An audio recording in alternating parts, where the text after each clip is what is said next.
नमस्कार, बहुत स्वागत है आप सभी का खबरों के सफर में। मैं हूं आपके साथ ज्योति यादव। तो बुलेटिन की शुरुआत करेंगे बड़ी खबर के साथ। भारत में ही निर्मित वंदे भारत ट्रेन की रंग अब सफेद नहीं बल्कि भगवा होगा। रेलवे के अधिकारियों ने इसकी जानकारी दी है। अधिकारियों ने बताया कि भारत में निर्मित semi high speed Vande Bharat express की 28वीं रैंक का रंग भगवा होगा। हालांकि नई भगवा वंदे भारत एक्सप्रेस अभी तक चालू नहीं हुई है और फिलहाल चेन्नई की इंटीग्रल कोच फैक्ट्री में ही खड़ी है, जहां वंदे भारत ट्रेनों का निर्माण किया जाता है। दरअसल रेल मंत्री अश्विनी वैष्णव ने शनिवार को चेन्नई स्थित इंटीग्रल कोच फैक्ट्री का निरीक्षण किया था और वंदे भारत एक्सप्रेस में सुधार समेत दक्षिणी रेलवे में सुरक्षा उपायों की समीक्षा की है।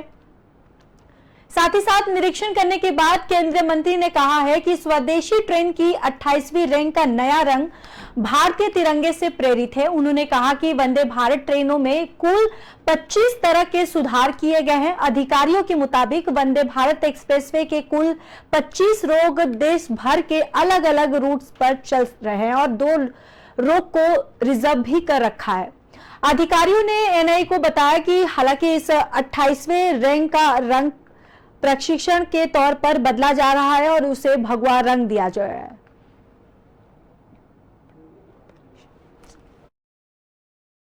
Heritage Special. This Heritage Special is basically built using the steam engine as the theme.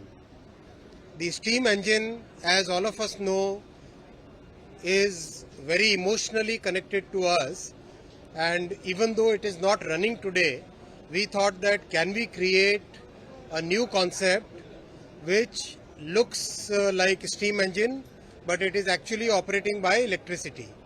So that is why this beautiful concept was presented to our Honorable Prime Minister, and Prime Minister Modi ji, as you know, believes that we have to make development as well as heritage, we have to keep together. So he calls it Virasat Bhi Vikas Bhi, which means heritage as well as development. Both should go together. So this is a new concept that has been created, Heritage Special. We will first test this, try this, and then manufacture.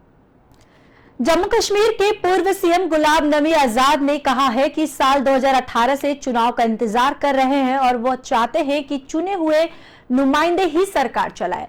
इसके साथ उन्होंने UCC के मुद्दे और महाराष्ट्र राजनीति को लेकर भी अपने विचार रखे हैं। देश भर में इस समय यूसीसी यानी यूनिफॉर्म सिविल कोड को लेकर बहस छिड़ी हुई है। इस नए कानून को लेकर लोगों की अलग अलग राय है और एक धड़ा इसे लागू कराने के पक्ष में है, तो एक जो है धड़ा जो इसे किसी भी कीमत में नहीं चाहता है। विपक्षी पार्टी के नेताओं में भी इसे लेकर अलग अलग राय है। इस बीच जम्मू कश्मीर के पूर्व मुख्यमंत्री गुलाम नबी आजाद ने मोदी सरकार को सलाह दी है। उन्होंने पत्रकारों से बातचीत करते हुए कहा है कि यह आर्टिकल 370 को निरस्त करने जैसा नहीं होगा। उन्होंने केंद्र सरकार को आगाह करते हुए कहा है कि इसका सभी धर्मों पर असर पड़ेगा। डेमोक्रेटिक प्रोग्रेसिव आजाद पार्टी के अध्यक्ष आजाद ने कहा है कि यूसीसी को लागू करने का सवाल ही नहीं है। यह अनुच्छेद 370 को निरस्त करने जितना आसान नहीं है। सभी धर्म इसमें शामिल है। सिर्फ मुसलमान ही नहीं बल्कि सिख, ईसाई, आदिवासी, जैन और पारसी, इन सभी लोगों को नाराज करना किसी भी सरकार के लिए अच्छा नहीं होगा। उन्होंने कहा कि इसलिए सरकार को सलाह देता हूं कि वह यह कदम उठाने के बारे में सोचे भी नहीं। आजाद ने कहा कि हम 2018 में विधानसभा भंग होने के बाद से इंतजार कर रहे हैं। तब से हम चुनाव कराए जाने का इंतजार कर रहे हैं और जम्मू कश्मीर के लोग राज्य में लोकतांत्रिक ढांचा बहाल करने का इंतजार कर रहे हैं। उन्होंने कहा कि किसी लोकतंत्र में केवल निर्वाचित प्रतिनिधि ही लोगों के लिए काम कर सकते हैं। यहाँ या देश में कहीं भी अधिकारी 6 महीने से ज्यादा वक्त तक प्रशासन नहीं चला सकते हैं। निर्वाचित प्रतिनिधि होना महत्वपूर्ण है और हम लगातार ये मांग करते रहे हैं कि जल्द से जल्द चुनाव कराया जाए। ये उतना आसान नहीं है जितना आर्टिकल 370 को खत्म करना। इसमें सब मजहब हैं, न सिर्फ मुसलमान है बल्कि इसमें सिख हैं, ईसाई हैं, इसमें ट्राइबल हैं, इसमें जैन हैं, इसमें पारसी हैं। तो इतने लोगों को एक वक्त में नाराज करना किसी भी सरकार के लिए अच्छा नहीं होगा और मेरी सलाह इस गवर्नमेंट को हो कि ऐसा कदम उठाने की। चलिए बढ़ते हैं अगली खबर की ओर। केंद्रीय अर्धसैनिक बलों और सीएपीएफ के लाखों जवानों का पुरानी पेंशन मिलने का सपना चकनाचूर हो गया है। इस साल 11 जनवरी को सीएपीएफ में पुरानी पेंशन व्यवस्था लागू करने को लेकर दिल्ली हाईकोर्ट ने जो बड़ा फैसला दिया था, उस पर केंद्र सरकार ने सुप्रीम कोर्ट से फरवरी 2024 तक इसको स्थगन आदेश ले लिया है और सुप्रीम कोर्ट के जस्टिस संजीव खन्ना और जस्टिस बेला त्रिवेदी की पीठ ने यह स्टे ऑर्डर दिया है। केंद्र सरकार की तरफ से solicitor general Tushar Mehta supreme court में पेश हुए और इससे पहले दिल्ली हाई कोर्ट ने अपने फैसले में कहा था कि केंद्रीय अर्धसैनिक बल भारत संघ के सशस्त्र बल हैं और अदालत ने केंद्रीय अर्धसैनिक बलों में एनपीएस को स्ट्राइक डाउन करने की बात कही थी। इन बलों में चाहे कोई आज भर्ती हुआ हो, पहले कभी भर्ती हुआ हो या आने वाले समय में भर्ती होगा, सभी जवान और अधिकारी पुरानी पेंशन के दायरे में आएंगे। बताते चले कि केंद्रीय अर्धसैनिक बलों में पुरानी पेंशन लागू करने को लेकर दिल्ली हाई कोर्ट ने 11 जनवरी को दिए अपने फैसले में कहा था कि सीपीएफ में 8 सप्ताह के भीतर पुरानी पेंशन लागू कर दी जाए। अदालत की वह अवधि होली पर खत्म हो चुकी थी। केंद्र सरकार उच्च न्यायालय के फैसले के खिलाफ सुप्रीम कोर्ट में तो नहीं गई, लेकिन अदालत से 12 सप्ताह का समय मांग लिया और खास बात तो ये रही कि केंद्र सरकार ने हाईकोर्ट के समक्ष 2 दलील भी दी थी और उसमें 12 सप्ताह में ओपीएस लागू करने की बात नहीं कही गई और इस मुद्दे पर महज सोच विचार के लिए समय मांगा गया था। मतलब इस अवधि में केंद्र सरकार दिल्ली उच्च न्यायालय के फैसले के खिलाफ सुप्रीम कोर्ट में भी जा सकती है। ये कानून के दायरे में कोई दूसरा रास्ता भी अख्तियार कर सकती है। केंद्र सरकार ने हाई कोर्ट में दी अपनी याचिका में ये सब अधिकार अपने पास सुरक्षित रखे थे।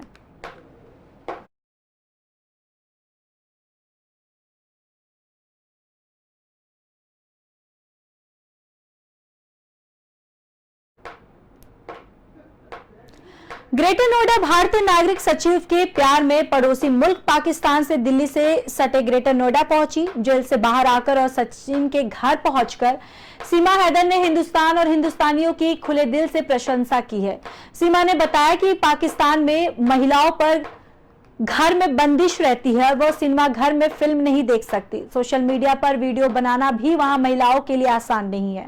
पाकिस्तान में अगर कोई मुस्लिम महिला हिंदू से शादी करती है तो उसे स्वीकार नहीं किया जा सकता, उसे मार दिया जाता है। इसलिए उसने अपील की है कि उसे पाकिस्तान ना भेजा जाए, अगर भेजा गया तो उसे मार दिया जाएगा। मुस्लिम हिरासत में और जेल में भी उसे कोई परेशानी नहीं हुई है। उसे और उसके बच्चों के साथ सभी ने अच्छा व्यवहार किया है। आरती पूजा नाम की सुरक्षा कर्मियों ने उसका और उसके बच्चों का पूरा ख्याल रखा है। वहीं महिला बंदी अधिकतर एक दूसरे से जेल में मतलब नहीं रख रही थी, लेकिन अधिकांश बंदियों ने उसके साथ दोस्ताना व्यवहार किया और बच्चों को खूब प्यार दिया है। वहीं सीमा ने कहा कि सचिन के घर में भी उस पर कोई पाबंदी या बंदिश नहीं दिखाई दी थी और वो खुलकर मीडिया कर्मियों और उनसे मिलने वाली महिलाओं से बात कर रही थी। और वो जब सचिन से काठमांडू के पशुपतिनाथ मंदिर में शादी कर चुकी थी, अब वो हिंदू धर्म अपनाने के बाद वो समाज के बीच फिर से कोर्ट मैरिज करेंगी और उसने सरकार से भारत की नागरिकता देने की मांग भी की है। और साथ ही साथ सीमा ने बताया कि उसे विश्वास नहीं था कि वो इतनी जल्द से जेल से बाहर आ जाएंगी, लेकिन भरोसा था कि उसे जल्द न्याय मिलेगा।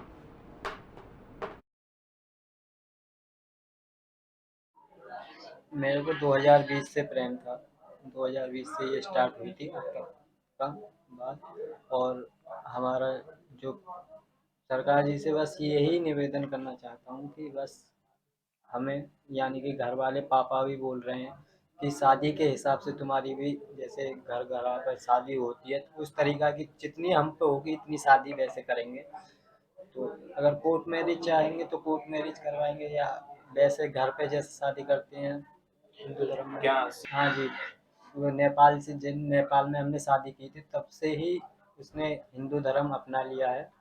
और अपना तो लिया है ही, और गंगा जी नहाने जाएंगे 1-2 दिन में तो और बिल्कुल वो थोड़ा घर में बहुत। क्या सीमा पूजा पाठ भी शुरू कर दी है, वो हाँ सब करती हैं? हाँ, पूजा पाठ करती हैं। मेरा नाम सीमा है सर और मैं सचिन के प्यार में यहाँ आई हूँ। बहुत चाहती हूँ मैं इनको।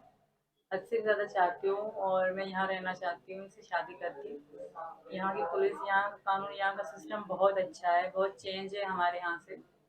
हमारे मतलब मुस्लिम से बहुत चेंज है, बहुत अलग है यहाँ की जगह। यहाँ का अच्छा है, रहन सहन बहुत, और मैं यहाँ रहना चाहती हूँ। तो पाकिस्तान में किस जगह से?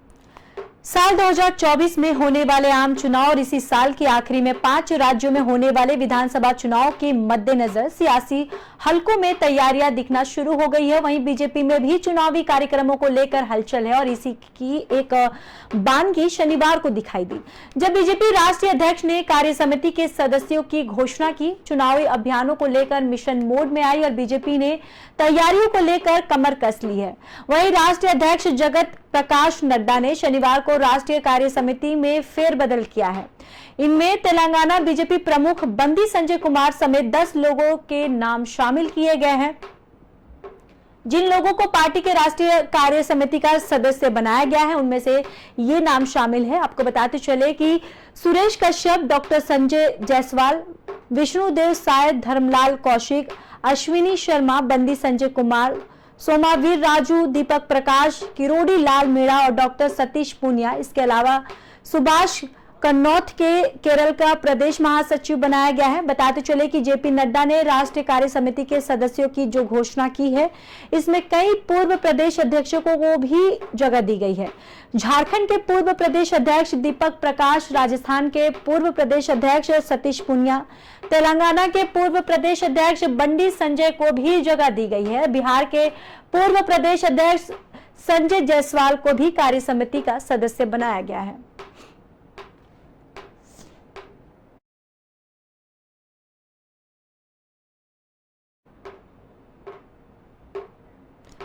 राजस्थान में चुनाव की रणनीति को लेकर हाल में कांग्रेस की बैठक हुई और इसके बाद सचिन पायलट ने कहा है कि पार्टी अध्यक्ष खड़गे ने उन्हें माफ करें और भूल जाएं और आगे बढ़ें।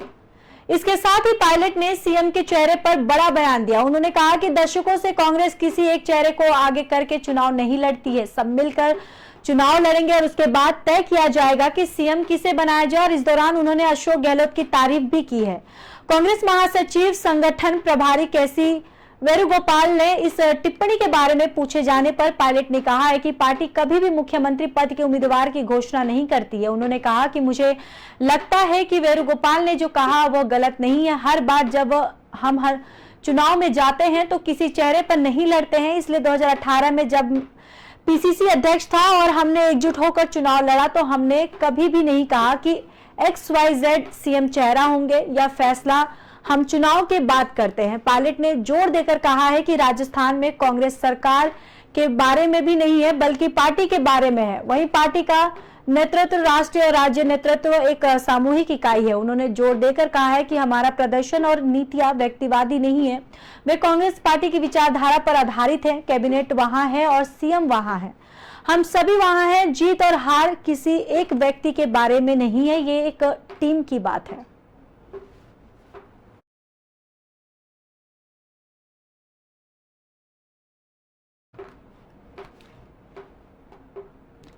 पश्चिम बंगाल में त्रिस्तरीय पंचायत चुनाव के दौरान अलग अलग जिलों में हिंसा में 15 लोगों की मौत को लेकर राजनीतिक दलों ने एक दूसरे पर आरोप लगाए हैं और वहीं विपक्षी दल भारतीय जनता पार्टी ने राज्य में राष्ट्रपति शासन लगाए जाने की मांग की है। चुनाव संबंधी मौके के लिए राज्य निर्वाचन आयुक्त राजीव सिन्हा को दोषी ठहराते हुए बीजेपी ने केंद्रीय गृह मंत्री अमित शाह को एक पत्र लिखकर राज्य में लोकतंत्र बहाल करने में उनके हस्तक्षेप की मांग की है और आरोप लगाया है कि राज्य में सत्तारूढ़ दल द्वारा लोकतंत्र की हत्या कर दी गई है, क्योंकि सुरक्षा बल मूक दर्शन बने रहा और चुनावी हिंसा में अपने 8 समर्थकों को खोने वाली सत्तारूढ़ तृणमूल कांग्रेस ने हिंसा के लिए विपक्षी दलों पर आरोप लगाया है और मतदाताओं की रक्षा करने में विफलता के लिए केंद्रीय बलों की आलोचना की है। वहीं बीजेपी के प्रदेश अध्यक्ष सुकांत मजुमदार द्वारा हस्ताक्षरित पत्र में सभी जिलों में बूथ पर कब्जा किए जाने, धांधली और फर्जी मतदान का जिक्र करते हुए दावा किया है कि मतदान के दिन ही राजनीतिक हिंसा में 15 मौतें हुई हैं। उन्होंने कहा कि टीएमसी के जुड़े आम मतदाताओं के मतदाता पहचान पत्र, आधार कार्ड छीनने में सक्रिय थे। मजुमदार ने यह भी दावा किया है कि बहुत कम बूथ पर केंद्रीय सशस्त्र अर्धसैनिक बलों के जवान थे, जबकि बाकी पर पुलिस और नागरिक स्वयंसेवक तैनात थे। राज्य विधानसभा में नेता प्रतिपक्ष शुभेंदु अधिकारी ने मांग की है कि राज्य में राष्ट्रपति शासन लगाया जाए। बीजेपी नेता ने कहा है कि राज्य सरकार के तहत स्वतंत्र और निष्पक्ष चुनाव संपन्न होना बहुत मुश्किल है। यह सभी संभव है जब राज्य में राष्ट्रपति शासन लगाया जाए या अनुच्छेद 355 का इस्तेमाल किया जाए। राज्य प्रशासन पर आतंक का राज्य कायम करने के आरोपों को खारिज करते हुए मंत्री ब्रात्य बसु ने दावा किया है कि ये तृणमूल कांग्रेस है जो विपक्षी द्वारा दी जा रही हिंसा का शिकार हो रही है। राज्य की एक अन्य मंत्री शशि पंजा ने कहा है कि 22 जिलों में चुनाव में 16 में हिंसा की कोई घटना दर्ज नहीं की गई है। लगभग 61,000 बूथ में से केवल 60 में से घटनाएं दर्ज की गई हैं।